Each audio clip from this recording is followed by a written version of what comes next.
Assalamualaikum warahmatullahi wabarakatuh. Selamat siang semuanya menjelang sore. Mudah-mudahan semuanya masih dalam keadaan sehat dan masih semangat untuk melanjutkan pelajaran kita di les ini, yaitu les pelajaran fisika. Nah, untuk pertemuan pertama kita di semester genap ini, kita bahas yaitu tentang teori penciptaan planet bumi. Ya. Nah, eh bumi bumi adalah planet tempat tinggal seluruh makhluk hidup beserta isinya. Ya, tempat tinggal makhluk hidup. Berarti untuk planet yang lain belum ditemukan makhluk hidup yang bisa tinggal di planet tersebut. Itu menjelaskan untuk kalimat pertama ini. Bumi sebagai salah satu planet yang termasuk dalam sistem tata surya di alam semesta tidak diam seperti apa yang kita perkirakan selama ini. Jadi ternyata bumi itu ya dia bergerak. Alam semesta ini ternyata dia bergerak. Dia tidak diam. Kita menganggap bahwa oh ternyata bumi itu ya dia letaknya di sebelah sini. Dia letaknya di sebelah ini bagian daripada matahari. Di dekat dengan planet Mars misalnya, di sebelah kanan planet Mars atau di sebelah kiri dan segala macamnya. Nah, tidak seperti itu. Ternyata yang dikatakan dengan planet ini dia bergerak di alam semesta. Ya, ternyata ya bumi itu melakukan perputaran pada porosnya. Ya, bumi itu melakukan perputaran pada porosnya, itu yang disebut dengan rotasi, dan dia bergerak mengelilingi matahari, itu yang disebut dengan revolusi sebagai pusat daripada sistem tata surya. Ya, apa namanya, bumi itu kan bentuknya agak oval ya, tapi tidak terlalu oval, bulat tapi agak sedikit lonjong. Ya, nah, dia ada porosnya, itu yang disebut dengan dari kutub utara dan kutub selatan. Ya, dari dia mengelilingi lah dari porosnya, dia berputar lah dari porosnya. Seperti halnya ban roda, roda sepeda motor atau roda kereta atau roda sepeda, kan ada porosnya itu. Porosnya di tengah, tempat dia itu dihubungkannya dengan si body daripada si sepedanya. Nah, jadi bannya itu mengelilingi porosnya. Nah, seperti itulah ya bumi ini. Dia berotasi terhadap porosnya, itu yang disebut dengan rotasi. Sementara kalau bumi yang mengelilingi mataharinya itu disebut revolusi. Dia sudah berkeliling sendiri, ya, dia mengeliling sendiri, kemudian dia mengelilingi si matahari. Sama halnya kalau misalnya kita naik sepeda, kita kelilingi suatu benda yang ada di tengah, ya, misalnya ada sepeda lagi di tengah-tengah, kita keliling, ban kita kan dia bergerak gitu ya, ban kita bergerak berputar, terus kita juga bergerak mengelilingi si sepeda yang ada di tengah. Nah, yang ban kita bergerak itu disebut dengan rotasi, sementara kalau kita mengelilingi sepeda itu disebut dengan revolusi. Ya, nah jadi hal yang seperti inilah yang menyebabkan terjadinya adanya siang malam dan pasang surut untuk air laut. Kenapa air laut bisa pasang, kenapa air laut bisa surut? Itu karena adanya revolusi dan rotasi di bumi. Nah, oleh karena itu proses terbentuknya bumi tidak terlepas dari proses terbentuknya sistem tata surya kita, ya. Jadi bagaimana penciptaan daripada bumi? Bagaimana bumi ini terbentuk secara pasti masih merupakan perdebatan sebenarnya, di mana banyak pendapat yang dikemukakan oleh para ahli dengan alasan yang berbeda-beda pula. Jadi ada beberapa di sini yang saya tuliskan teori mengenai pembentukan bumi yang umum dikenal. Apa itu? Yang pertama, teori oleh George Louis Leclerc. Ya, teori oleh George Louis Leclerc pada tahun 1778. Ini ia adalah ilmuwan Prancis, ya, George Louis Leclerc. Dia mengemukakan bahwa dahulu kala ya terjadi tumbukan antara matahari dengan sebuah komet. yang menyebabkan sebagian massa matahari terpental keluar, ya. Massa yang terpental inilah yang menjadi planet-planet. Jadi sebenarnya ada sebuah matahari. Jadi awalnya itu ada matahari dan komet. Ya, matahari dan komet itu benda langit, ya, benda langit yang lain, komet. Eh, jadi antara matahari dan komet itu bertumbukan, bertabrakan, kemudian matahari, ada sebagian dari matahari terpental keluar, serpihan-serpihannya lah. Nah, itu yang disebut dengan planet, membentuk planet-planet yang lain. Nah, itu berdasarkan teori George Louis Leclerc. Yang kedua ada teori Kahn-Leplex, ya, Kahn-Leplex. Kalau teori ini sering disebut dengan teori kabut atau teori nebula, ya, kabut nebula. Nah, yang dikemukakan oleh Immanuel Kant pada tahun 1755 dan juga Pierre de Laplace pada tahun 1796. Jadi pada tahun yang berbeda, kedua ilmuwan ini mengemukakan teori yang sama. Mereka terkenal dengan teori kabut Kahn-Leplex, ya, Kahn-Leplex. Ini dalam teori ini dikemukakan bahwa di jagat raya ini, di sistem tata surya semesta ini, terdapat gas yang kemudian berkumpul menjadi suatu kabut. Jadi ada gas yang berkumpul menjadi suatu kabut. Nah, gaya tarik-menarik antara gas itulah yang membentuk kumpulan kabut yang sangat besar dan berputar semakin cepat. Nah, dalam proses perputaran inilah yang sangat cepat ini, maka materi-materi kabut bagian khatulistiwa terlempar memisah, ya, terlempar memisah karena adanya pendinginan. Jadi bagian terlempar inilah yang kemudian menjadi planet-planet dalam sistem tata surya, ya, memisah dan memadat. Jadi gas itu berputar, ya, gap kabut, ya, gas itu berputar dia terus karena ada gaya tarik menarik antara gas yang lainnya. Kemudian karena saking cepatnya dia berputar, maka karena dalam keadaan dingin, dia lama-kelamaan akan menjadi memadat, dan padatan-padatan yang besar inilah lama-kelamaan dia menjadi planet-planet dalam sistem tata surya.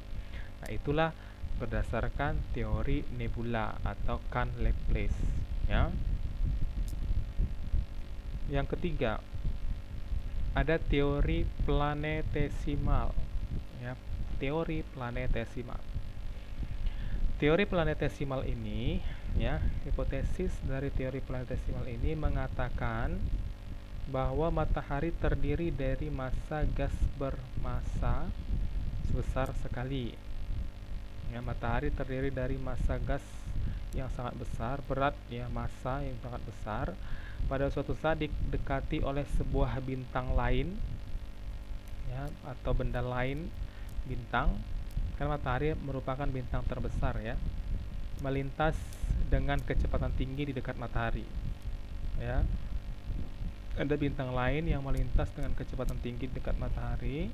Pada waktu bintang itu melintas di dekat matahari dan jarak keduanya relatif cukup dekat, maka sebagian massa gas matahari, ya, massa dari gas matahari ada yang tertarik keluar akibat adanya gaya gravitasi dari bintang yang melintas tersebut. Nah, itu untuk teori planetesimal. Jadi ada bintang lain, matahari juga disebut dengan bintang, ada bintang yang lain, ya, ada benda langit lain yang melintas di dekat dari matahari karena adanya, sama halnya kalau misalnya kita berdiri di pinggir jalan, kemudian ada mobil yang begitu cepat yang melintas, kita kan terasa itu, walaupun anginnya lah, bisa dikatakan anginnya kan terasa dia lewat begitu cepat, sehingga kita juga jadi bisa goyang kan pada saat kita berdiri di pinggir jalan itu. Nah, begitu juga ini. Jadi pada saat bintang yang lain itu melintasi si mataharinya, maka karena adanya gaya gravitasi dari si bintang tersebut menyebabkan bagian daripada gas matahari tertarik keluar, ya, tertarik keluar. Nah, sebagian dari massa gas yang tertarik keluar itulah ada yang pada lintasan bintang, dan sebagian lagi ada yang berputar mengelilingi matahari karena gravitasi daripada matahari, ya. Ada yang ikut daripada lintasan bintang itu, ada yang dia berputar-putar di sekeliling matahari. Nah, setelah bintang melintas itu yang berlalu, lewat dia pergi jauh, maka massa gas yang berputar-putar yang mengelilingi matahari itulah yang menjadi dingin dan terbentuklah cincin yang lama-kelamaan menjadi padat dan disebut dengan planetesimal. Nah, beberapa planetesimal yang terbentuk akan saling tarik-menarik bergabung menjadi satu dan pada akhirnya membentuk planet. Termasuk salah satunya adalah Bumi. Itu yang disebut planetesimal. Jadi adanya dua benda langit yang hampir saling bertumbukan, tapi dia salah satu hanya lewat dengan kecepatan tinggi. Kemudian karena adanya gaya gravitasi dari benda langit tersebut sehingga menarik sebagian gas dari matahari itu untuk terlempar keluar, sebagian ikut sebagian ikut ke dalam benda langit yang melintas tadi, sementara sebagiannya lagi terletak berserak di sekeliling dari matahari. Nah, karena adanya gaya gravitasi daripada matahari itulah, maka benda-benda gas-gas yang tadi terlempar keluar itu mengelilingi, berputar-putar, membentuk cincin dan kelamaan akan memadat dan membentuk planet-planet. Yang selanjutnya ada teori pasang surut gas atau tidal, disebut dengan tidal. Nah, teori pasang surut gas ini dikemukakan oleh James Jeans dan juga Harold Jeffreys, ya. James Jeans dan juga Harold Jeffreys. Mereka mengemukakan teori ini pada tahun 1918. Apa itu teorinya? Yakni bahwa sebuah bintang besar mendekati matahari dalam jarak pendek. Jadi ada bintang besar mendekati matahari dalam jarak pendek sehingga menyebabkan terjadinya pasang surut pada tubuh matahari. Ya, saat matahari itu masih berada dalam keadaan gas, terjadinya pasang surut air laut yang kita kenal di bumi ukurannya sangat kecil. Berarti pasang surut gas matahari itu cukup besar, ya.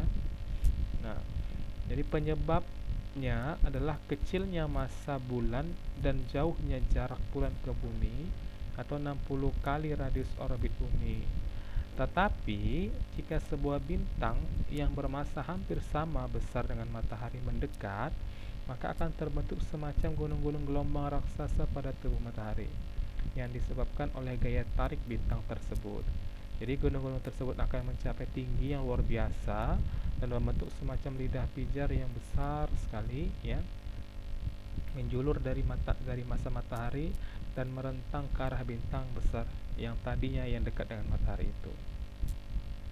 Nah, jadi dalam lidah yang panas inilah terjadi perapatan gas-gas dan akhirnya kolom-kolom ini akan pecah lalu berpisah menjadi benda-benda tersendiri, yaitu planet-planet, ya.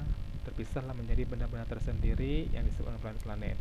Jadi bintang besar yang menyebabkan penarikan pada bagian tubuh matahari tadi ini selanjutnya melanjutkan perjalanan di jagat raya. Jadi hanya lewat juga, hampir sama dengan teori planetesimal tadi, ya. Sehingga lambat laun akan hilang pengaruhnya terhadap planet yang terbentuk tadi. Jadi planet-planet itu akan berputar mengelilingi matahari dan mengalami proses pendinginan. Jadi proses pendinginan inilah berjalan dengan lambat pada planet-planet besar seperti Jupiter dan Saturnus. Sedangkan pada planet-planet kecil seperti bumi kita, pendinginannya berjalan relatif lebih cepat, ya.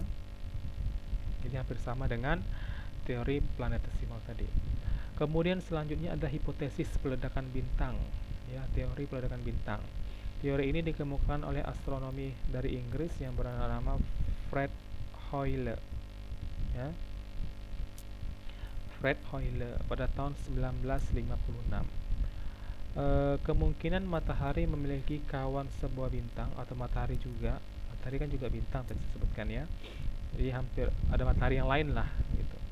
Dan pada mulanya juga berevolusi satu sama lain. Ada juga diantaranya yang memadat dan mungkin juga terjerat ke dalam orbit keliling matahari. Banyak bintang yang meledak akan bebas di ruang angkasa. Jadi teori ini didukung banyak ahli astronomi karena banyak bintang ganda atau bintang kembar telah diketahui memang ternyata ada.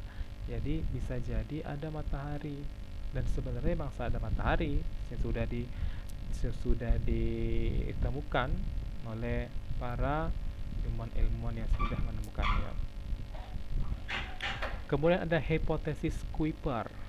Ya, astronot bernama Gerard P. Kuiper pada tahun 1905 sampai 1973 ya, mengemukakan bahwa semesta ini terdiri dari formasi bintang-bintang.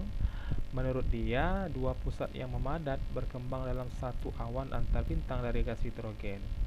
Jadi pusat yang satu lebih besar daripada pusat yang lainnya dan kemudian memadat menjadi bintang tunggal yang disebut dengan matahari. Kemudian ada teori Weizsäcker ya. Pada tahun 1940, Carl Friedrich von Weizsäcker, seorang ahli astronomi Jerman yang mengemukakan bahwa tata surya pada mulanya terdiri atas matahari yang dikelilingi oleh massa kabut gas. Sebagian besar massa kabut gas ini terdiri dari atas unsur ringan yaitu hidrogen dan helium. Jadi karena panas matahari yang sangat tinggi, maka unsur ringan tersebut menguap ke angkasa tata surya, sedangkan unsur yang lebih berat tertinggal dan menggumpal. Jadi ini akan menarik unsur-unsur lain yang ada di angkasa tata surya dan selanjutnya berevolusi membentuk planet-planet termasuk bumi kita. Itu berdasarkan teori Weizsäcker. Kemudian ada teori Whipple. Ya, teori Whipple. Fred L. Whipple adalah seorang ahli astronom Amerika juga yang mengemukakan bahwa pada mulanya tata surya terdiri dari gas dan kabut, debu aneh yang mengandung nitrogen yang sedikit kosmis yang berotasi membentuk semacam piringan. Debu dan gas yang berotasi ini menyebabkan terjadinya pemekatan massa dan akhirnya menggumpal menjadi padat, sedangkan kabutnya hilang menguap di angkasa. Gumpalan yang padat saling bertabrakan dan kemudian membentuk planet. Ya, itu yang disebut teori Whipple.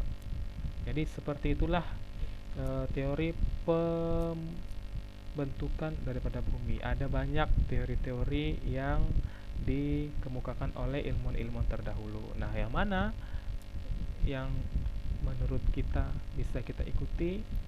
Sebenarnya semuanya hampir mirip ya. Ada antara yang penting ada mataharinya duluan memang.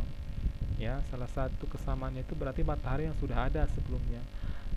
Nah, jadi ada yang planet itu berasal dari matahari, bagian dari matahari itu sendiri.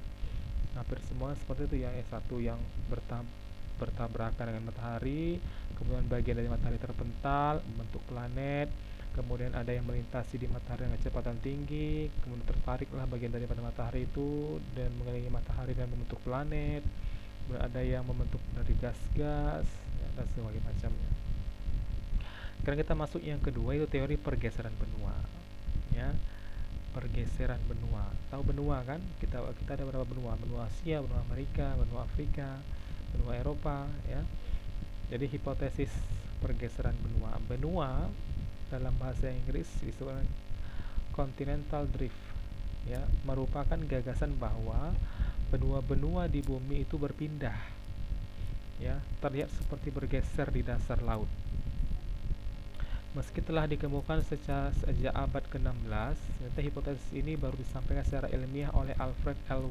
Wegener dalam bukunya berjudul The Origin of Continents and Oceans tahun 1912. Ya, Alfred L. Wegener menuliskan hipotesis tentang pergeseran daripada benua dalam bukunya yang berjudul The Origin of Continents and Oceans.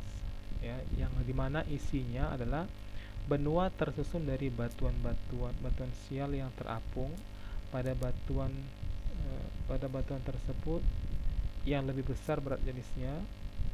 Pergerakan benua itu menuju khatulistiwa dan juga ke arah barat.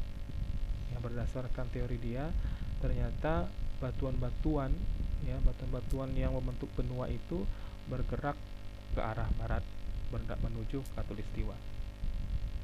Wegener mendapati bahwa timur Amerika Selatan cocok jika dihubungkan dengan barat Afrika, memberi petunjuk bahwa semua benua sebenarnya dahulu pernah bersatu, ya, tapi dia bergeser.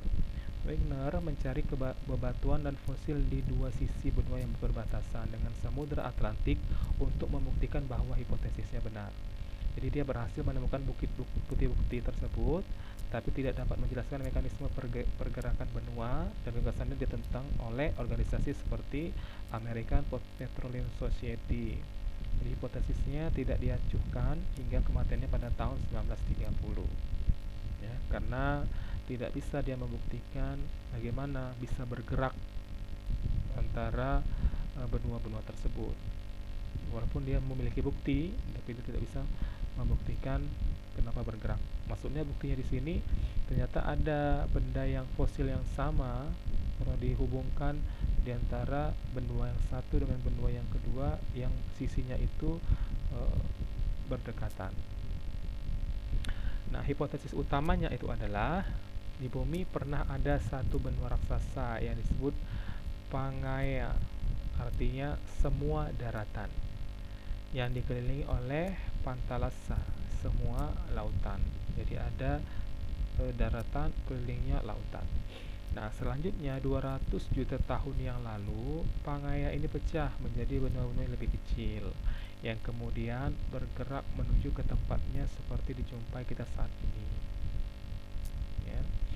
Nah, beberapa ilmuwan dapat menerima konsep ini, namun sebagian besar lainnya tidak dapat membayangkan bagaimana satu massa benua yang sangat besar dapat mengapung di atas bumi yang padat, dan mengapa ini bisa terjadi. Jadi belum bisa dibayangkan hal tersebut. Pemahaman para ilmuwan pengkritik adalah bahwa gaya yang bekerja pada bumi adalah gaya vertikal, bukan gaya horizontal. Tidaklah mungkin gaya vertikal ini mampu menyebabkan benua yang besar tersebut pecah. Pada masa itu belum dijumpai bukti-bukti yang meyakinkan. Jadi Wegener mengumpulkan bukti lainnya berupa kesamaan garis pantai, persamaan fosil, ya, struktur dan batuan. Namun tetap saja usaha Wegener sia-sia karena Wegener tidak mampu menjelaskan ataupun meyakinkan para ahli bahwa gaya utama yang bekerja adalah gaya lateral, bukan gaya vertikal. Ya.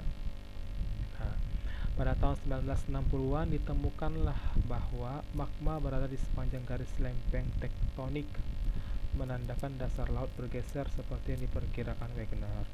Jadi Jack Oliver disebut-sebut sebagai ilmuwan yang membuktikan pergerakan benua melalui pembuktian seismolog dalam tulisannya Seismology and the New Global Tectonics pada tahun 1968. Jadi sebenarnya yang pertama sekali mengatakan bahwa benua itu berasal dari satu daratan yang besar, kemudian dia bergerak, itu adalah Wegener. Tapi karena tidak bisa dia membuktikannya, dan ternyata yang bisa membuktikan itu adalah Jack Oliver, maka dia diajukan oleh beberapa organisasi dunia. Nah, Jack Oliver ini membuktikan bahwa ada magma tektonik dari lempeng tektonik yang menggeser, yang bisa menjadi suatu alasan kenapa benua-benua itu bisa bergeser. Ya. Oke, baik, sampai di sini dulu pertemuan kita pada hari ini. Mudah-mudahan semuanya paham dan bisa jelas. Dan kalau misalnya ada yang ingin ditanyakan, silahkan ditanyakan. Silahkan diketikkan di dalam kolom komentar. Pertanyaannya akan kita diskusikan selanjutnya di kolom komentar. Ya, sampai hari ini dulu pertemuan kita hari ini. Lebih kurang saya mohon maaf. Wabillahi taufiq wal hidayah. Wassalamualaikum warahmatullahi wabarakatuh. Selamat sore semuanya.